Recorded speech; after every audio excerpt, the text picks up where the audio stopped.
Programa Café com Maná. Diferente dos outros, mas igualzinho a você.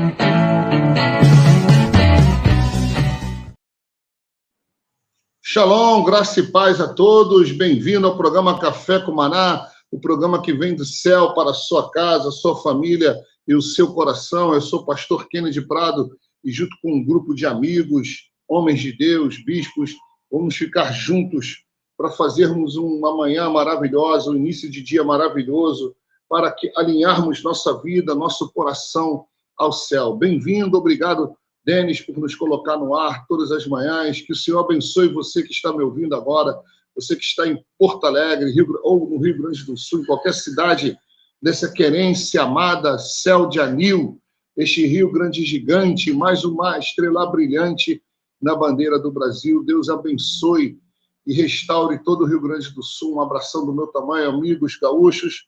Um abração também a todos os colegas e irmãos que estão nos ouvindo, os amigos na região da Grande Florianópolis também. Um abração para todos de Minas Gerais, Juiz de Fora, Uai, parte do Rio de Janeiro também ligados com a gente. E toda São Paulo, Grande São Paulo, capital e arredores. Um abraço. E diretamente de São Paulo, nosso irmão em Cristo, Bispo Robinson. Good morning.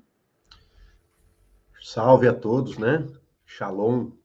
Deus abençoe cada um dos nossos ouvintes, todos os nossos ouvintes no Brasil, chegando através desse canal do YouTube, Café com Maná, a todo o Brasil. Deus possa abençoar rica e poderosamente cada um de vocês. Né? Como é que vai, Kennedy? Tudo bem? Bispo João, Tudo bem, as coisas, como é que estão? Na bênção, iniciando a semana com fé, alegria, força, esperança. Aí, Bispo João chegou. Bom dia, Bispo João. Salve, senhores, ouvintes da Sara Brasil, Denis. Aí estamos, mais uma semana, começando com fé em Deus, com muita expectativa, como pregou o Bispo Rodovalho ontem. Muita expectativa nessa semana, que seja uma semana abençoada, uma semana de reconstrução aqui no Rio Grande do Sul. Aqui no Rio Grande do Sul nós estamos vivendo um veranico, né? São aquelas ondas de calor que nós temos no inverno muito raras, né? E nós vamos com um veranico até sexta-feira, né? Vamos aproveitar aqui porque isso também ajuda o Guaíba a baixar um pouco, que o Guaíba está um pouco mais baixo, né? Deixa eu ver aqui, o nível do rio baixou bastante, graças a Deus, está em 2,85. Vocês lembram que chegou a 5,3, né? Está 2,85.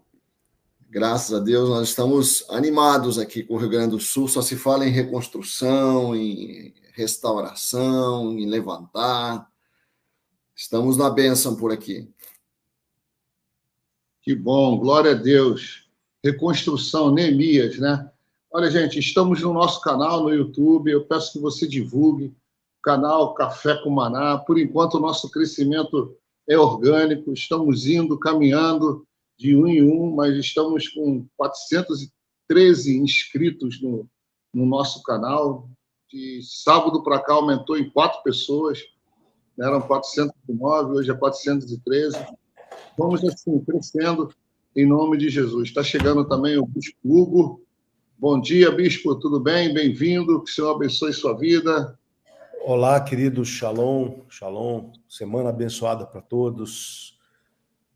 Deus abençoe Kennedy, Robinson, João, Denis, venha uma melhor semana das nossas vidas. Amém. Bom, o assunto de hoje é da escolha do Bispo João. Agora ele vai assumir aí o controle do avião e vai nos dirigir a um grande debate, um tema bem interessante. Eu estudei um pouquinho sobre isso, né? Vai ser muito bom a gente conversar. Eu creio que vai ser muito importante para você que vai nos acompanhar. Eu queria falar antes, né, sobre essa notícia que o Ministério Público de São Paulo ajuizou uma ação, né, contra a presença das Bíblias nas bibliotecas, né, dos municípios paulistas, né? Eu queria fazer uma breve abordagem sobre isso, né? Porque você estabelecer que os acervos, que nas bibliotecas existam Bíblias e mandar remover as Bíblias é de uma primariedade, é de uma falta de noção, né, do alcance da norma constitucional que estabelece a laicidade no Estado, né? A laicidade não significa o secularismo, né, a proibição. A Bíblia é um elemento cultural fundamental na sociedade ocidental, né? E eu fico muito triste de ver essas posturas do Ministério Público Estadual de São Paulo, né?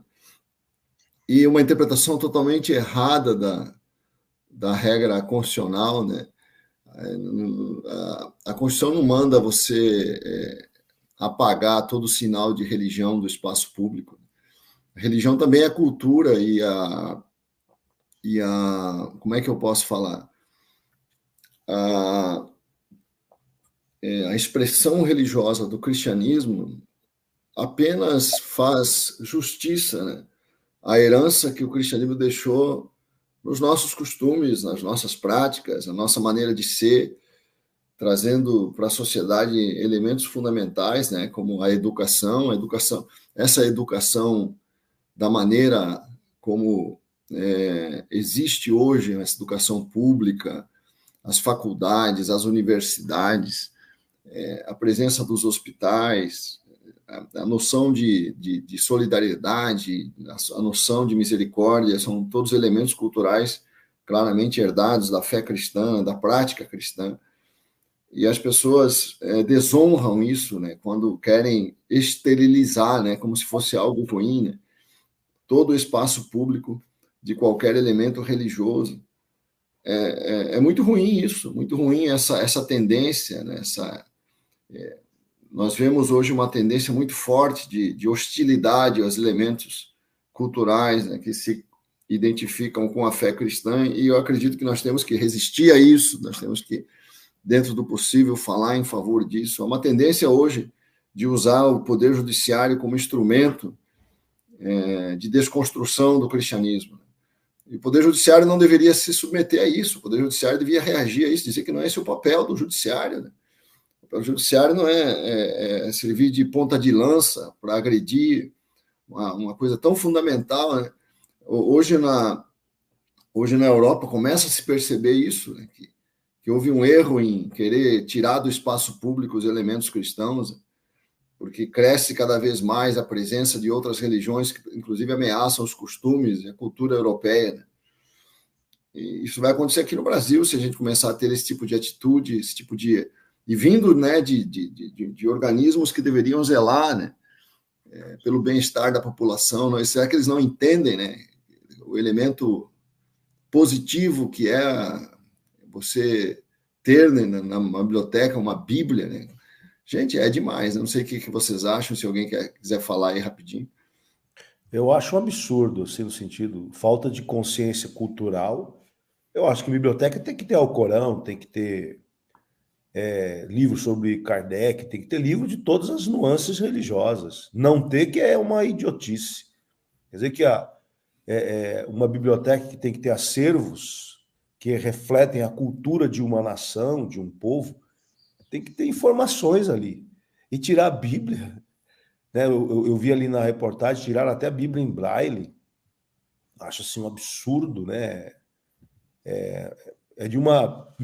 A minha percepção, João, é que essa autoridade, essa pessoa, tem um problema pessoal contra o Evangelho. Parece ser um assunto pessoal, uma questão... misturou a questão pública com a questão pessoal. Algum trauma, algum problema, alguma dificuldade. É claro que ele não está baseando isso na lei e nem na jurisprudência, né?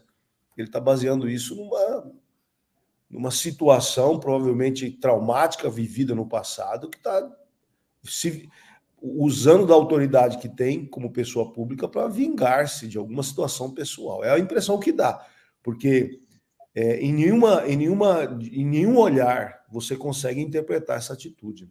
Eu até gostaria que fosse, mas eu acho que não é, não, né? Porque é uma atitude institucional do chefe, né, chefe da organização, né?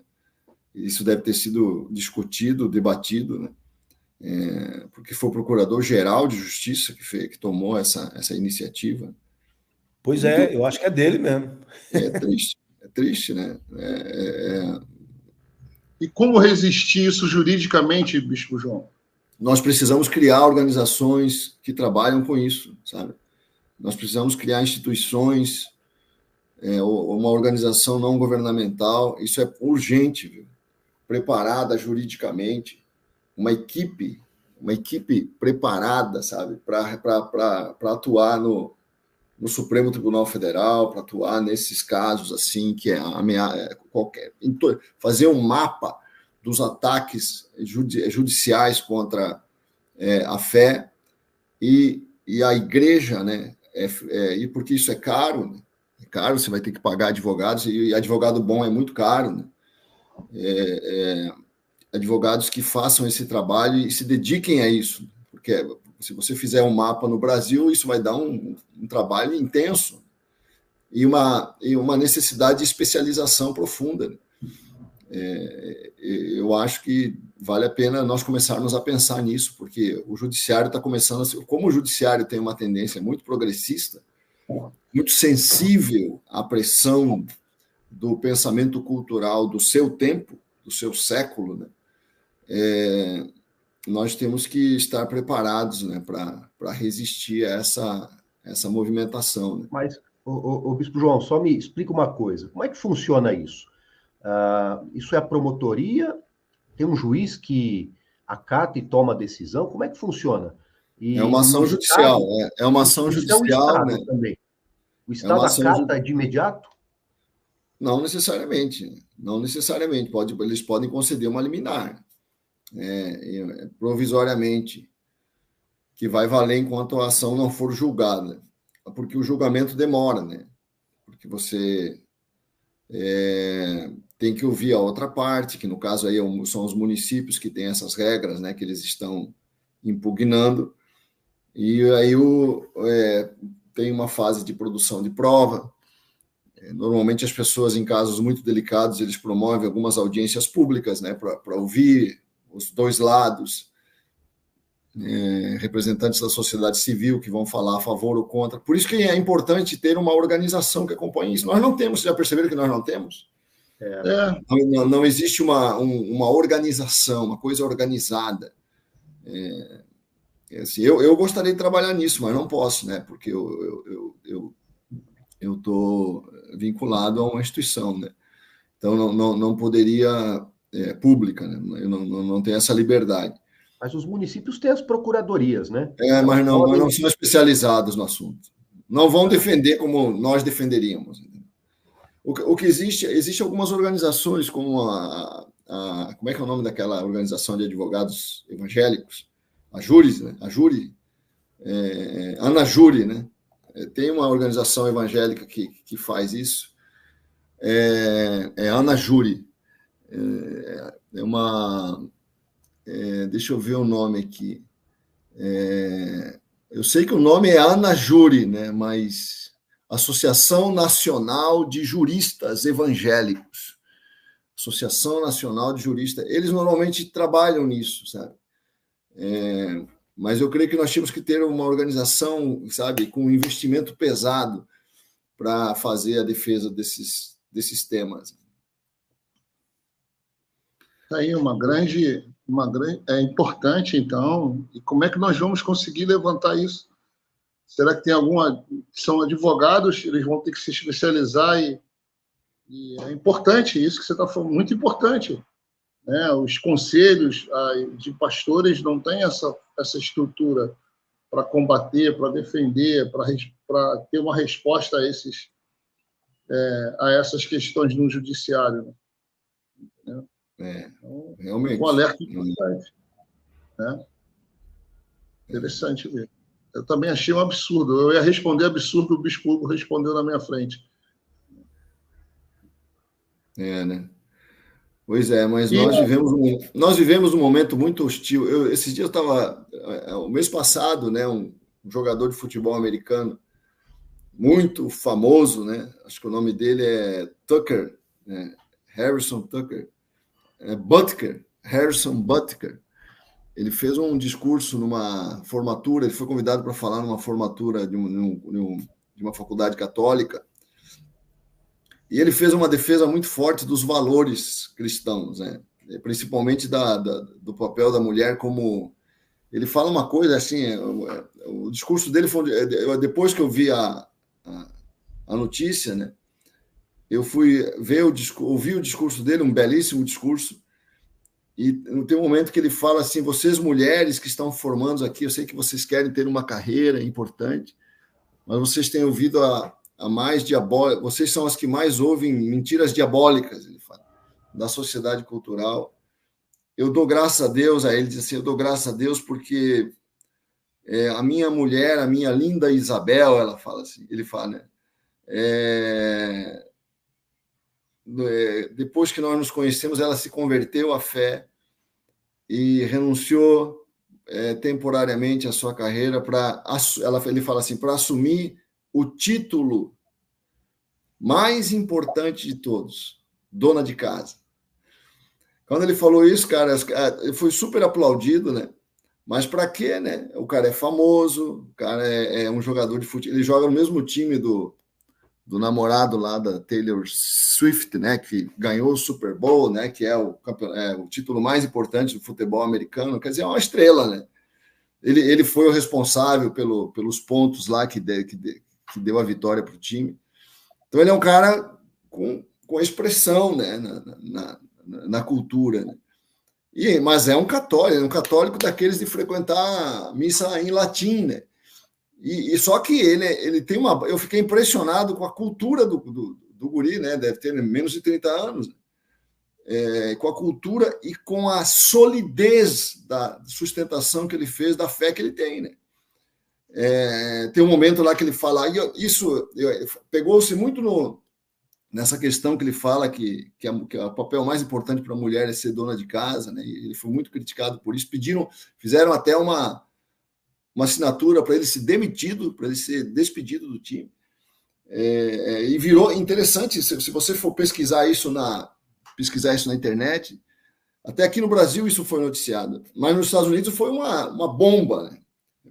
Até porque tem uma altura que ele fala assim, nós temos orgulho de ser católico. Aí ele diz assim, não o orgulho que é um pecado mortal e que tem um mês para ser celebrado. Eu acho que esse foi o ponto que levou... ninguém diz muito claramente, né? Criticam ele por isso, por aquilo, mas eu acho que foi essa frase que fez com que a reação fosse tão forte, porque ele tocou no famoso ponto que ninguém pode tocar, né? Mas eu achei incrível isso. Isso gerou uma discussão, alguns defendem, inclusive alguns liberais acabaram defendendo ele, né? Porque ele estava falando para um colégio católico, ele estava falando para católicos, e o discurso dele era um discurso católico. Vocês queriam que ele falasse o quê? Né? Mas é interessante, cara, como foi um escândalo nos Estados Unidos o cara ter defendido valores que são valores milenares. Todos esses valores, por mais chocantes que sejam para a sociedade cultural de hoje, são valores milenares. E me impressionou a coragem de um cara que é jogador de futebol americano, que é famoso, que está na mídia, sustentar com aquela... E aí depois, né, depois de todo o escândalo, 2 semanas depois, ele aparece de novo e ele fala isso, eu não tenho nenhum arrependimento do que eu falei.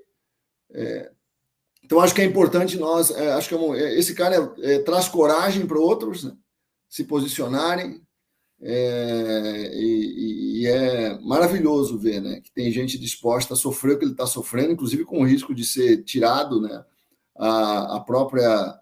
organização de futebol americano teve que se pronunciar, dizendo que não tem nada a ver com o que ele falou, que aquilo é a opinião dele, se afastando dele, né? Mas não puniu, não falou em nenhum momento em punição, né? Graças a Deus. Eu quero fazer uma pergunta, Bispo, rapidinho para vocês. O que significa a direita na Europa? Certo? Porque hoje, nos principais tabloides, a manchete é a direita causa abalos na União Europeia, né? Macron destituiu o parlamento e convocou eleições, né? antecipadas na França. Qual é o significado da direita lá na União Europeia? Eles não estão falando direita, né? Eles estão falando extrema direita, né? Mas vou deixar o Robson falar, que ele não falou ainda. Na verdade, você percebe que aonde o progressismo tem militância, a população começa a fazer outras escolhas, começa a incomodar. A extrema-direita na Europa mostra uma tendência hoje no Parlamento Europeu, aí já não é uma nação, mas é o Parlamento Europeu, de que existem pautas, né, do conservadorismo, da questão da nacionalidade, da proteção da própria população. O que mais me parece que incomoda lá nas discussões é a questão dos imigrantes, né? Porque isso tem sido uma discussão muito forte na Europa. A Europa recebe muitos imigrantes que fogem, né, dos países, seja do Oriente Médio, da África, e correm, né, para a Europa para ter uma vida melhor, né? Querem uma vida melhor. Olha que interessante, querem uma vida melhor. E o que está acontecendo? Está começando a mudar a realidade da Europa. Então, o próprio povo tem se preocupado com isso.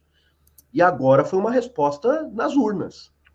Então, as lideranças hoje progressistas, eu não falo nem lideranças de esquerda, são lideranças alinhadas com esse pensamento mais liberal, começam a se incomodar. O Macron é um deles, né? Tá incomodado com essa resposta da Europa como um todo. Então, nós estamos vendo um quadro mudando. Isso está acontecendo na Europa, agora vai ter eleições também nos Estados Unidos, né? A gente sabe muito bem que ali a coisa começou a ferver, já estava fervendo há muito tempo. Só que os Estados Unidos é a maior potência do mundo. Então, nós temos uma questão lá entre Biden e Trump, né? Se o Trump ganha, muda tudo. Muda, né? Até mesmo, vamos dizer assim, né? O que está acontecendo hoje lá, Ucrânia e Rússia. Como é que vai ser, a partir do governo Trump, essa situação, né, da guerra? Né? O Trump já falou isso em entrevistas, que ele acaba com a guerra em 2 minutos lá. Né? Claro, estou exagerando um pouquinho, mas ele falou assim, primeiro ato lá de governo dele, ele vai acabar com a guerra. Porque quem patrocina financeiramente a Ucrânia, quem encaminha armas e tudo mais, Estados Unidos em primeiro lugar, depois a Europa. Então, desequilibra toda a balança, muda todo o contexto, né? E a direita está crescendo no mundo, só que a mídia chama de extrema direita, por certas pautas. Né? A própria Argentina, por exemplo, o Milei, eu estava ouvindo essa semana, há uma, assim, onde o progressismo, né, aqui no Brasil, a gente tem jornalistas que a gente percebe a tendência clara, né? Eles posicionam e falam muito mal mesmo do governo Milei, né? Atacam o governo Milei, né? Mostram assim que esses são meses, né? A gente não tem como analisar a Argentina em meses. Precisa ver o que vai acontecer. São 4 anos, mas mesmo assim ele já tem efeitos na economia, as ações dele, mas é um extremista de direita. Então nós estamos vendo uma mudança de curso agora, viu, no mundo.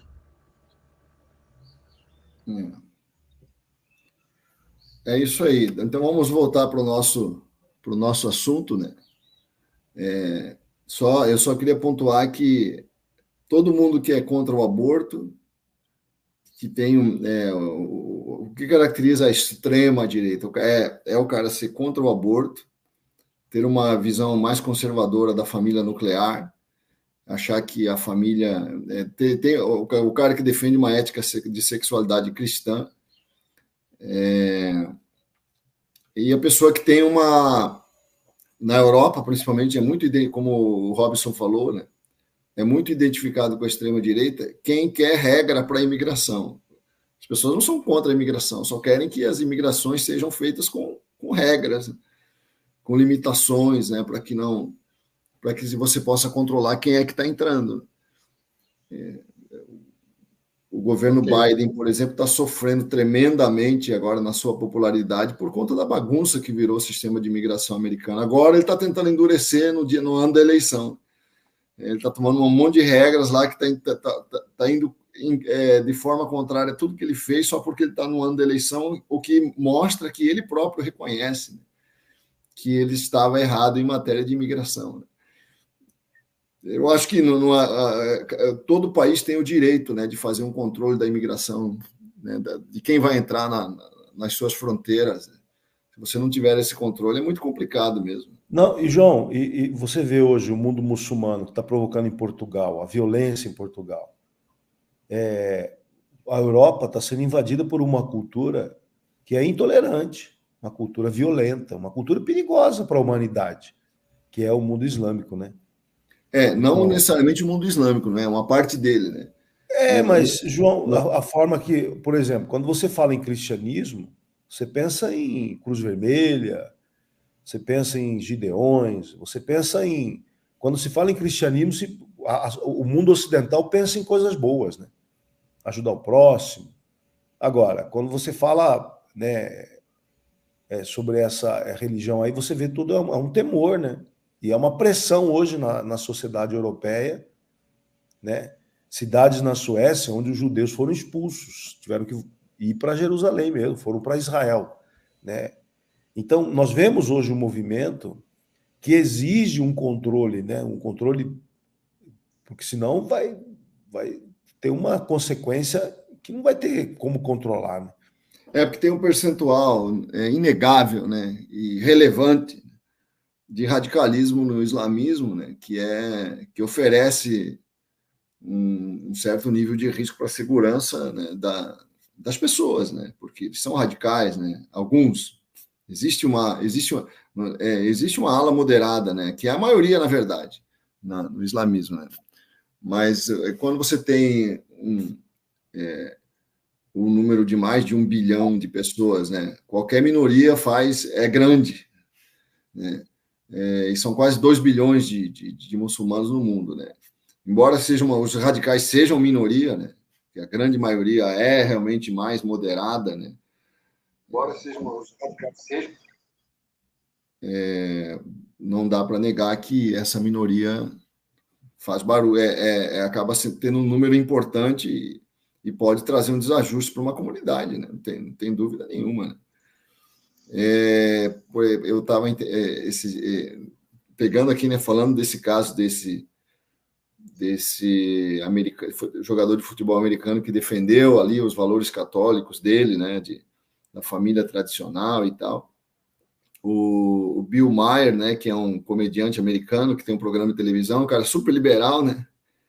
Ele falou assim: eu não entendo os jovens americanos que ficam indignados com um jogador de futebol que defende os valores católicos, mas fica se vestindo com as cores do Hamas.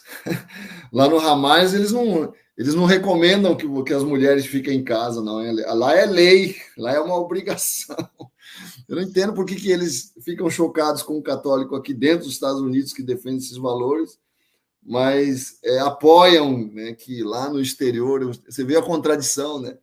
Ele pegou muito bem a contradição do progressismo americano, né?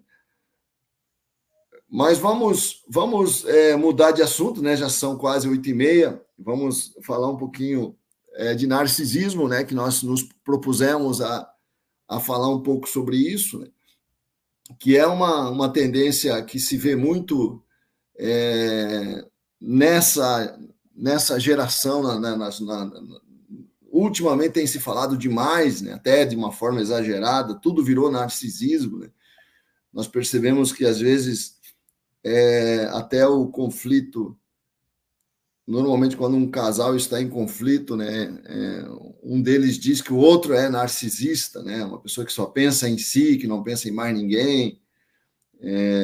Mas existe realmente o narcisismo, né, na vida das pessoas, e nós temos visto realmente um crescimento. Eu acho que nós não podemos realmente exagerar.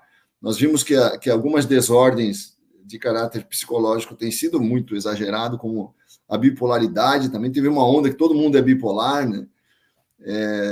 Ou todo mundo tem déficit de atenção, né? TDAH,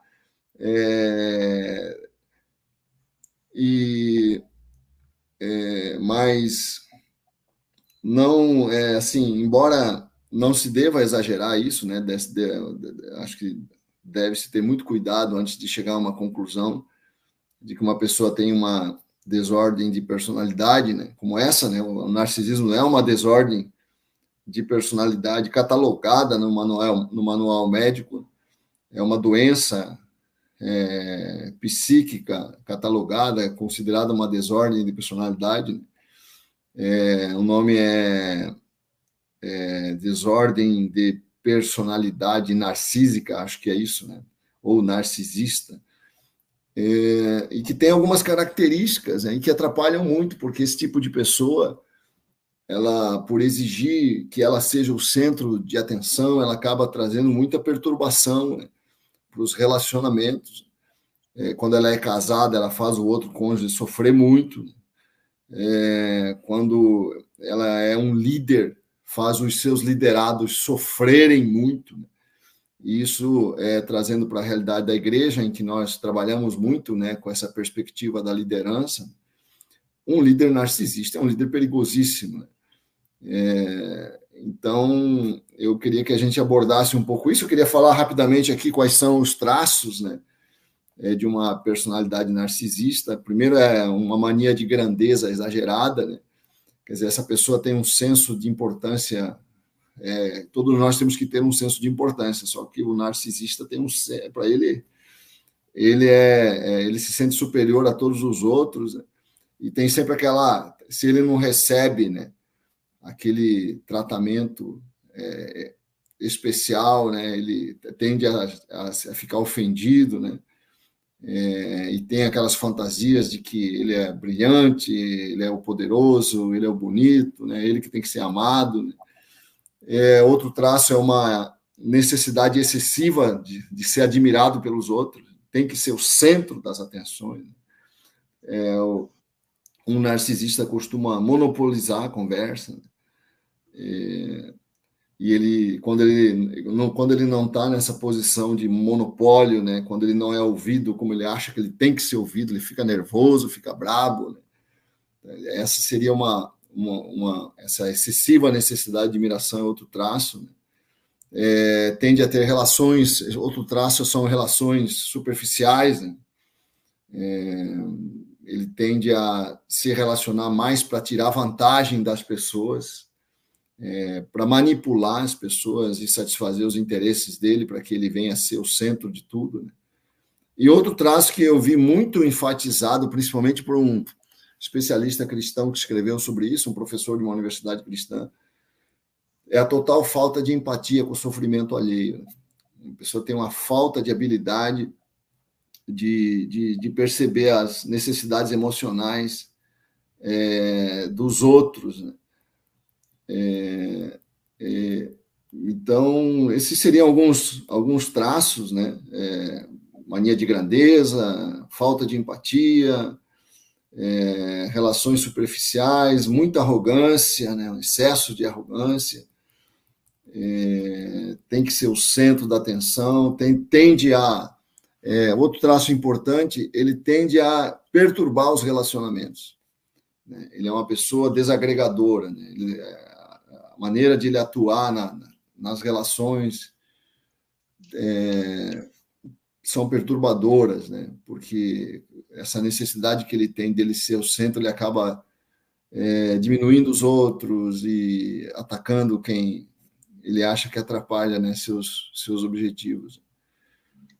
Eu não sei, eu gostaria que vocês abordassem isso, acho que isso é importante, né? Nós percebermos, né? Nós que lidamos com pessoas, a igreja lida com pessoas, né? Perceber quando uma personalidade narcisista está se manifestando, porque ela é muito perturbadora, né, para o bem-estar da comunidade, né? Eu creio que isso é completamente antagônico ao princípio cristão, né? Cada um veja o que é do outro, não propriamente o que é seu, né? O problema, eu acho que o grande desafio para o narcisista ele é reconhecer que ele é um, né? E você mostrou muitas características aí de psicopatia social, né? Quando a pessoa entra nesse grau de estado, de ser, né? E o cristianismo confronta exatamente esse ser, né? O negar a si mesmo, o não atender mais às demandas individuais, mas começar a aprender a ver as demandas do coletivo. E eu acho que isso que está a beleza do cristianismo, né?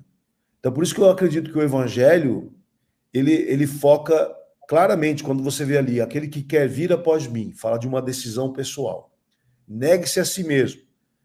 Outra questão muito séria, eu acredito que o verdadeiro cristianismo tem que ter esse olhar para dentro. Como é que eu vou negar a mim mesmo sem me conhecer primeiro? Quando que eu vou entender que estou negando a mim mesmo? Em que momento? Eu creio que quando eu for agir com as pessoas, né, quando eu for falar com as pessoas, quando eu for relacionar com as pessoas e comigo mesmo. Então, o negar-se a si mesmo é fundamental o autoconhecimento real. Eu me conheço?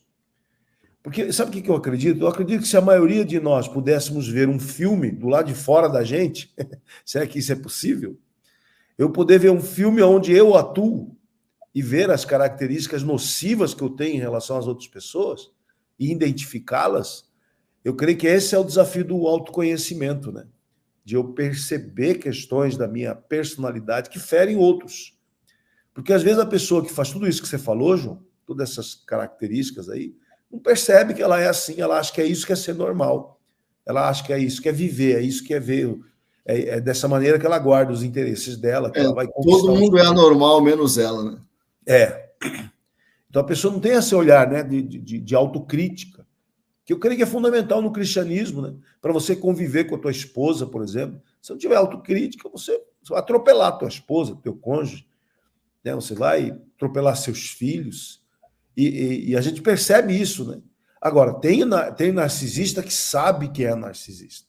Aí é pior. Eu acho que esse é o pior de todos. Porque ele sabe que sabe o mal que ele produz e ele acredita que isso é necessário e normal para a vida dele. Né? Por isso que eu gosto muito de lembrar dos textos bíblicos, né? Quando ninguém pense de si mesmo além do que convém, diz Romanos 12:3. Eu tenho que aprender a pensar sobre mim mesmo, né? Eu preciso aprender a pensar sobre a minha vida. Eu preciso aprender a pensar, a entender cada característica, por que sou do jeito que sou, né? Por que trato as pessoas do jeito que eu trato, por que eu tenho os anseios que eu tenho, os desejos, sonhos, que necessidades são essas que eu exijo, né, para a vida? Quem eu sou, afinal de contas? Né? Enquanto eu não sei quem sou, eu sou inconveniente, eu sou perigoso, eu não sou muito sociável, né? Então eu viro um sociopata, né? Viro uma pessoa nociva à sociedade. Então eu creio que esse tema leva muita gente a refletir verdadeiramente quem eu sou. Quem é você, Kennedy? Sou um príncipe africano, salvo por Jesus, entendeu? Lavado no sangue, pecador, arrependido, né? Que todo dia vai aos pés da cruz pedir perdão e misericórdia. Segundo Timóteo... Porque é flamenguista, porque é adepto à bruxaria, vermelho e preto, essas coisas todas.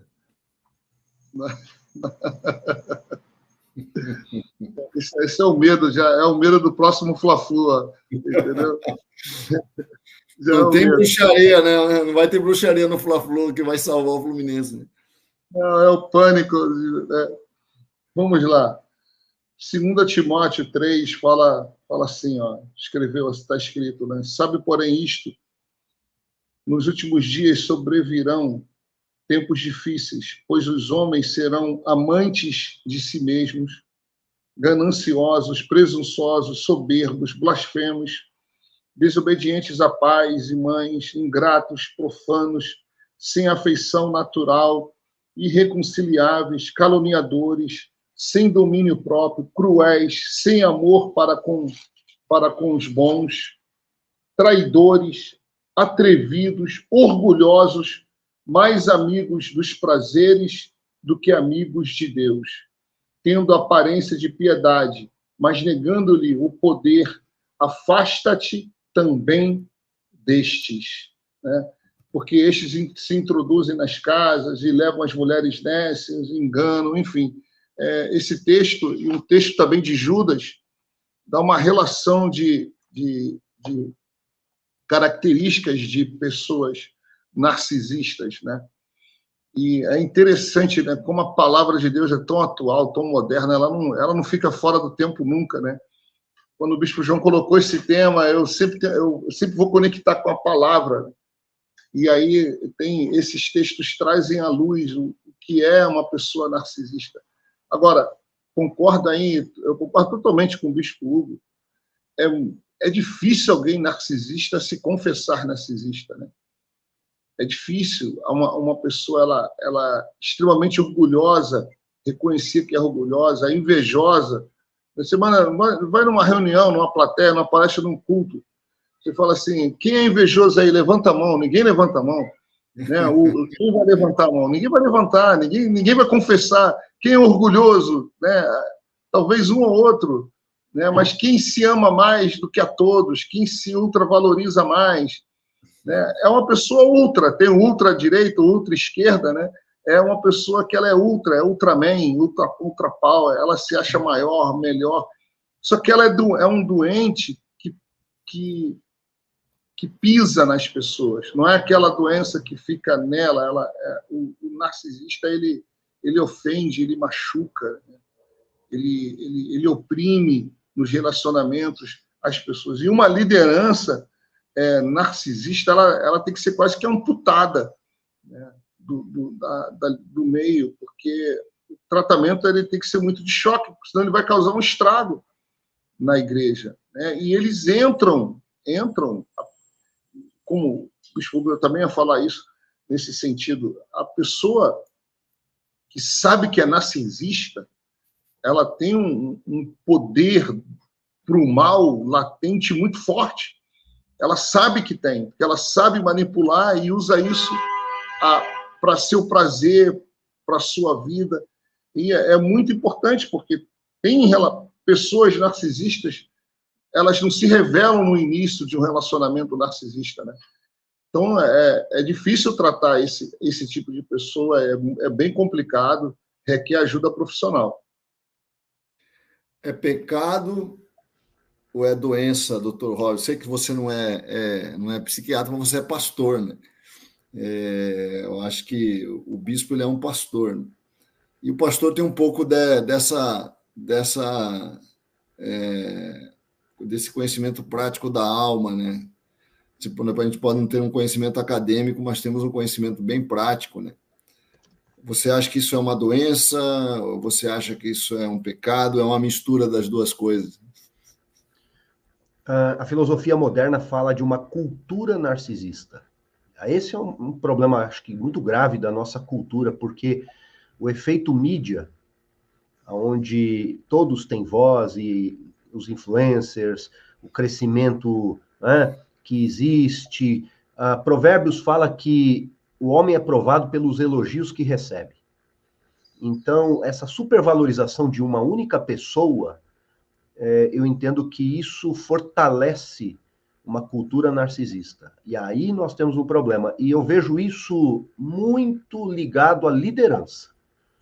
Aquilo que foi falado na sexta-feira, né, sobre uma idolatria da pessoa, foi comentado em algum momento, né, de levar uma pessoa expoente, uma pessoa influente, uma pessoa importante, até num culto, e as pessoas ficarem tão, assim, eu imagino, né, sei lá, tocadas emocionalmente, que vai lá, pega na mão e faz aqueles elogios, né? Olha, você é único, você é especial, você é a pessoa nesse país, os elogios, né? E aí essa cultura narcisista, na verdade, vai construindo na mente de uma pessoa, às vezes uma pessoa de boa intenção, vai construindo um padrão de pensamentos que a pessoa se considera o cara, a pessoa, a salvação, né? o grande nome, o diferencial. E é complicado. Eu entendo que hoje nós estamos debaixo disso, né? E isso é uma doença social. Eu entendo que essa geração, mais do que todas, sem exceção, ela está influenciada por essa cultura, pelas tecnologias, por tudo que produz, né? Não só as tecnologias, mas o papel do líder, o impacto do líder, e as pessoas podem adoecer com esse conceito, achando que são tão importantes, né? Olham para si, é uma cultura egoísta, né? Voltada para si mesmo, e acaba errando. E só vai perceber isso depois de muito prejuízo. Então, eu vejo que nós, líderes, principalmente cristãos, e eu vejo no meio cristão, com todo temor, né? Vou falar com muito temor aqui, essa cultura narcisista nos púlpitos, né? Eu vejo um pouco, tá? Não tão extrema como a gente sabe que existe um extremo do narcisista, mas existe e temos que tomar muito cuidado. Aí entra a humildade. A humildade é algo que nos protege muito. Aquele livro do Rick Joyner, o Bispo Hugo conhece bem ele também, A Batalha Final. Aquele livro é maravilhoso. Tem um momento no livro, ele está contando uma batalha entre o exército de Deus e o exército, né, do inimigo, do maligno. E eu vejo um momento lá em que, de uma forma, ele vai contando de uma forma alegórica e tal, eles sobem uma montanha, essa montanha representa conhecimento de Deus, mais de Deus, poder de Deus, enfim, é como se estivesse subindo níveis. Mas chega um momento que os que estão subindo essa montanha, quer dizer, estão crescendo como liderança, eles parecem que estão cegos a respeito da batalha. Eles acham que podem vencer a batalha a qualquer momento, descem, começam a guerrear de uma maneira descuidada e tudo mais.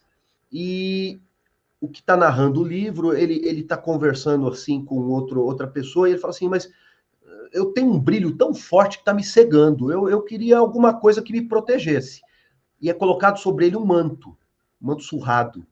Aí aquele brilho que está sobre ele apaga, né, coberto por aquele manto, e ele fala, que manto é esse? Aí o ser que está conversando, ele fala assim, esse é o manto da humildade, você pediu muito bem, você foi muito inteligente, porque a humildade vai protegê-lo, vai te dar uma visão correta das coisas para você não tomar decisões erradas. Olha que interessante, né? Então, nós temos que tomar muito cuidado com algumas coisas. Tem muitos comentários aqui no YouTube, já desde o primeiro assunto lá, quando o João falou sobre a Procuradoria da Justiça. Dá um bom dia a todo mundo aí, né? A Sinara, que é membro lá da igreja lá de Porto Alegre, né? A Cária Gasparotto, Wesley, a Barbearia Fiel, sempre, o Omar lá da ZN, o Felipe Kennedy, filhão do Kennedy, né? A Lisiane Rosa, a Maria Rodrigues, a Maria Socorro, na verdade, que é da Zona Norte, é líder nossa aqui, muito querida, Elis Capelete, o Bispo Arthur, querido, ele diz, o que poderiam fazer aos conselhos dos pastores, né? Os mesmos com o CEPAB, sobre aquele assunto anterior, agora não vamos abordar mais. A Maria também fez vários comentários sobre o assunto anterior, sobre governantes injustos, um dia terão que enfrentar a justiça divina, e a nação que se entrega ao pecado receberá o que merece. A Maria está dando uma sentença aqui. E a Maria fez uma pergunta, né? Aqui, diz, qual é o sentido da vida fora do comum de Sansão? Sua história é enigmática por causa de suas charadas e do segredo de sua força. Até mesmo seu nome é um mistério. Aí ela falou, senhores, Sansão se arrependeu do narcisismo? Aí ela falou, certo? Se arrependeu? O que vocês acham? Hein, João? Acho que sim, né? O final da história mostra que sim, né? Que ele se dá conta, né, da razão da sua tragédia, né? E se arrepende. Mas eu queria, assim, já está terminando o nosso tempo, né? Porque cada um falasse em 2 minutos, né? Tem um livro, né, que infelizmente não foi traduzido para o português, e o nome é Quando o Narcisismo Vem para a Igreja, né? Curando sua comunidade do abuso emocional e espiritual do líder narcisista, né? Eu queria que vocês abordassem, falassem um pouquinho, né, cada um sobre isso, a começar aí do Hugo, né? Depois o Kennedy e o Robson, rapidamente, né, o que caracteriza um líder narcisista e como, né, a gente pode trabalhar essa questão do abuso emocional, né, e espiritual. Isso é um assunto tão delicado, que eu tenho me preocupado muito com isso aqui na Zona Norte. Tenho trabalhado isso. Por quê? Fizemos até no último centro de obras, no sábado, uma dinâmica em torno disso, viu, João? A preocupação, né, de uma liderança que abusa do seu discípulo, né, que manipula, que busca só resultados e não tem interesse. Porque o discipulador, ele precisa formar o caráter de Cristo no seu liderado, né? Esse é o objetivo do discipulador. E levá-lo a frutificar, né? Mas a frutificar como consequência do seu caráter cristão. E não o inverso. Eu vejo que hoje, às vezes, o líder está preocupado em extrair o melhor do seu liderado, sem se preocupar com formar Jesus nele. Então, eu creio que só o exercício da liderança não forma Jesus na pessoa. Ela pode exercer liderança com outras motivações, outros objetivos, buscando apenas autoafirmação. E, às vezes, o líder narcisista, que está pensando só nos seus interesses, só na sua projeção, nos seus resultados, ele pode atropelar, né? Então, nós temos aí líderes tratores, né, que atropelam e deixam feridos pelo caminho, pessoas chateadas, pessoas que se decepcionam com a igreja. O que tem hoje de desigrejados, chateados, decepcionados, por causa desse atropelo, né? Onde eu vou me relacionar com o meu liderado com o interesse de extrair dele o melhor. Então, eu creio que esse assunto é delicado, acho que até valia a pena um programa, né, para a gente abordar isso, que eu acho de extrema importância, porque nós, líderes, temos que, eu particularmente, me preocupo muito com como é que está a pessoa, como é que está a família dela, como é que está o estado interior dela, como é que está a vida dela. Porque se ela estiver mal, não adianta ela estar produzindo, não adianta ela estar trazendo gente se ela está ferida, machucada, arrebentada. Ela vai produzir isso nas pessoas, ela não vai gerar uma liderança sadia também. Então, nós precisamos trabalhar o caráter e o coração de cada liderado. Eu também concordo e creio que é muito importante sabermos identificar o transtorno de personalidade narcisista, né? É muito importante, sim. Mesmo nós, pastores, a grande maioria não somos psicólogos de formação, mas podemos, através da leitura, aprender, conhecer um pouco sobre isso para ajudarmos pessoas assim. E saber, e mais do que isso, saber confrontar. Não é fácil confrontar o narcisista, viu, gente? Não é fácil, não é fácil. São pessoas, como diz aqui a palavra, quase que aqui chamam de irreconciliáveis, né? Tem que ter muita graça, muita sabedoria para você conseguir quebrar essa característica das pessoas. Mas é o papel da igreja, nosso papel como líder, como liderança. E eu creio que temos que explorar mais esse assunto, porque existem famílias, né, aí não vai dar para entrar, narcisistas, pais, mães narcisistas, que machucam seus filhos. Né? Também é uma consequência dessa característica. É uma exploração egoísta, né? É um negócio complicado o narcisismo. Ele causa traumas, porque a relação é uma relação até superficial, né? É aquela coisa, acho que é um traço muito forte do narcisismo é a manipulação, né? Manipulação enfim. Então, assim, é uma coisa que precisa ser tratada. A igreja não pode caminhar com isso, de forma nenhuma. Isso é contrário ao que Cristo ensinou. Aliás, nenhuma liderança, nenhum lugar que tenha autoridade, porque eu vejo que são pessoas empossadas de autoridade, né, em diversos lugares, tá? Órgãos públicos. O narcisismo ele tende a florescer como cultura, como mentalidade, exatamente porque, né, é propício certos ambientes e a posição de liderança. Então, Deus nos guarde disso, né? Que Deus nos ajude. Precisamos sim denunciar, abordar isso, trabalhar isso e principalmente nos nossos corações, né? Nós não podemos permitir isso jamais. Amém. Tá sem som, João. Tá sem som, João. Nós vimos problemas muito sérios, né, de escândalos na igreja ultimamente, nos últimos anos, né?